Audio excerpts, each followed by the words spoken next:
Oi pessoal, tudo bom com vocês? No vídeo de literatura de hoje eu vou apresentar a história da literatura portuguesa. E esse vídeo vai ser a parte 1. Então se você curte esse tema, fica comigo até o fim desse vídeo. Bora pra vinheta?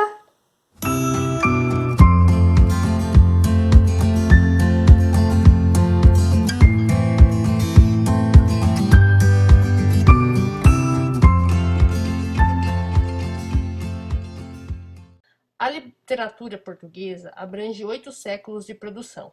Os primeiros registros datam do século XII, quando ocorre a expulsão dos árabes da Península Ibérica e com a formação do Estado português. Primeiramente, os relatos foram escritos em galego-português. Isso ocorreu em virtude da integração cultural e linguística existente entre Portugal e Galícia. Essa região, pertencente à Espanha, e ainda hoje, os laços com o povo português são ligados por meio da cultura e economia. A literatura portuguesa acompanha as grandes transformações históricas. São essas as influências que ditam as divisões e subdivisões da produção literária em era medieval, era clássica, era romântica ou moderna. Já as eras são subdivididas em escolas literárias ou estilos de época. A era medieval da literatura portuguesa é dividida entre primeira época, trovadorismo, e segunda época, humanismo. Ela tem início no início do século XII, com a publicação de texto A Canção Ribeirinha, também conhecida como Canção de Guarvaia, de Paio Soares de Taveirós.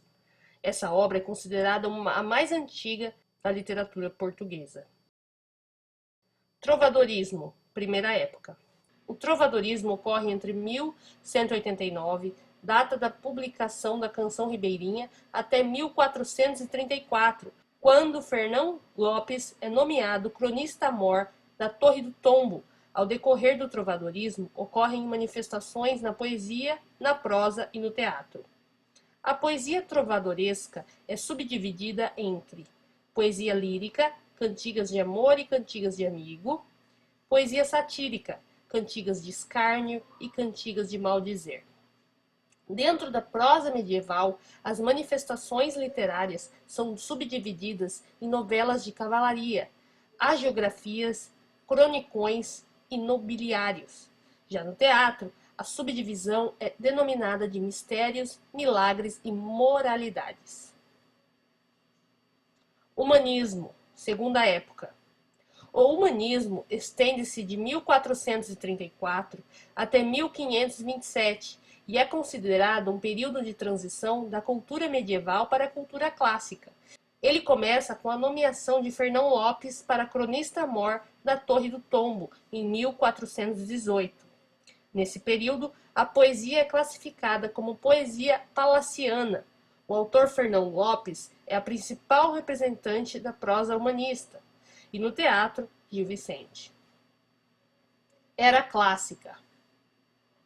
A era clássica da literatura portuguesa ocorreu entre os séculos XVI, XVII e XVIII, assim como na era medieval. Contou com manifestações na poesia, prosa e teatro. Essa fase é dividida em 3 períodos. Classicismo, de 1527 a 1580, tem como marco inicial a chegada de Sá de Miranda da Itália.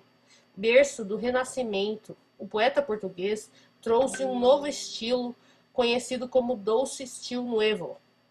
Sem dúvida, Luís de Camões foi o principal representante do momento com a sua poesia épica Os Lusíadas. Seiscentismo ou Barroco, de 1580 a 1756. O marco inicial do Barroco em Portugal é a morte do escritor Luís de Camões, em 1580.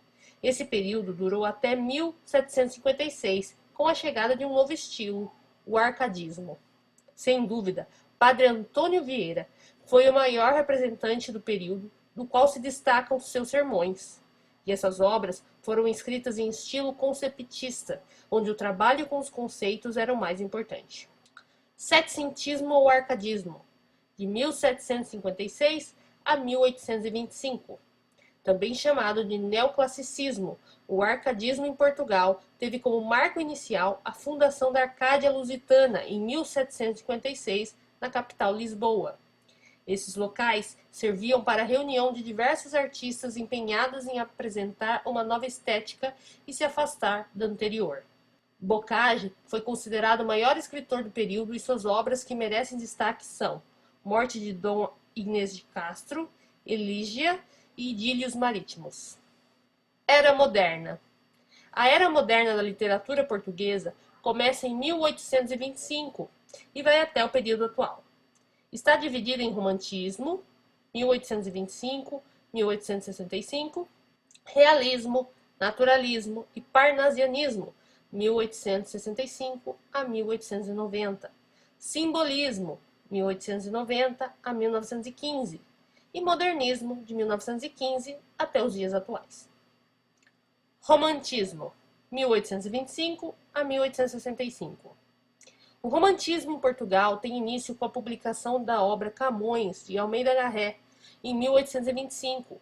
Para alguns estudiosos, essa escola literária começa em 1836, com a publicação de A Voz do Profeta, de Alexandre Herculano. Nesse momento, o país passava por muitas transformações decorrentes da Revolução Francesa e as guerras napoleônicas. Fica evidente esse sentimento de incerteza e insatisfação nas obras literárias que foram produzidas no período.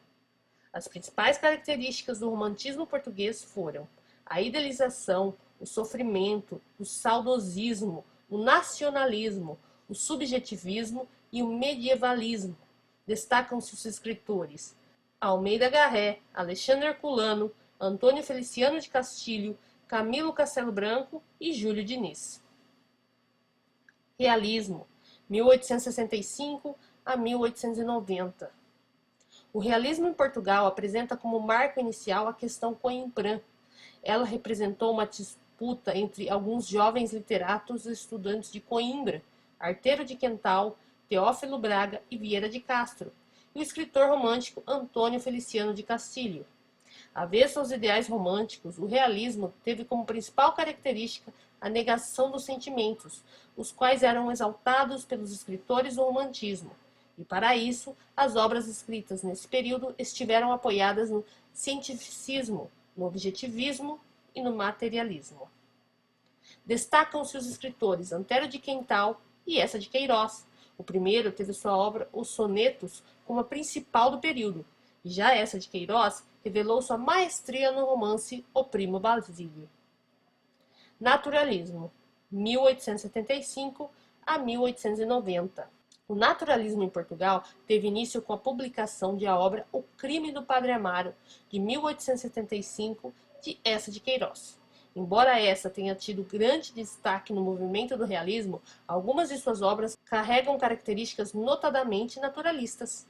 Paralelo ao movimento realista, o naturalismo possui algumas características que se assemelham, como a negação ao romântico, o cientificismo, a objetividade e o materialismo. E por outro lado, suas personagens são marginalizadas e não têm grande foco na burguesia, como é no caso do realismo. Nesse momento, as características e os instintos humanos são destacados. Além de Eça de Queiroz, os escritores que mais se destacaram no período foram Abel Botelho, Francisco Teixeira de Queiroz e Júlio Lourenço Pinto. Parnasianismo, 1870 a 1890. O parnasianismo em Portugal também aconteceu paralelo aos movimentos realistas e naturalistas.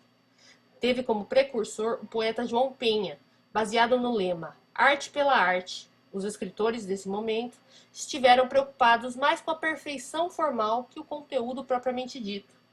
Assim, a preocupação com a estética foi a principal característica dessas obras, sendo o soneto um tipo de poema de forma fixa que prevaleceu.